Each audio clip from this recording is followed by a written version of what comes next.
بسم اللہ الرحمن الرحیم۔ السلام علیکم ورحمۃ اللہ وبرکاتہ۔ ناظرین مکرم، آج ہم گفتگو کریں گے امتحان وغیرہ میں کامیابی حاصل کرنے کے لیے ہمیں کون سا عمل کرنا چاہیے، کون سا وظیفہ کرنا چاہیے۔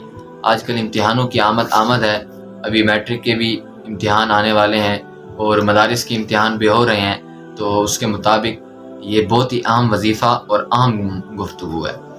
تو جب ہم امتحان حال میں جائیں تو اس سے پہلے ہمیں ایک وظیفہ پڑھ لینا چاہیے۔ یہ قرآن پاک کی آیت ہے، علماء بتاتے ہیں بہت ہی اہم اور یہ مجرب عمل ہے، اس کے پڑھ لینے سے بہت زیادہ فائدہ ہوتا ہے۔ تو وہ آیت یہ ہے فَإِنَّ حَسْبَكَ اللَّهُ هُوَ الَّذِي أَيَّدَكَ بِنَصْرِهِ وَبِالْمُؤْمِنِينَ۔ اس کے اول آخر آپ درود شریف پڑھ لیں اور 7 مرتبہ یہ آپ پڑھ کر اپنے جسم پر دم کریں، اور جو امتحان کے آلات ہیں ان پر بھی آپ دم کر لیں، انشاءاللہ بہت فائدہ ہوگا۔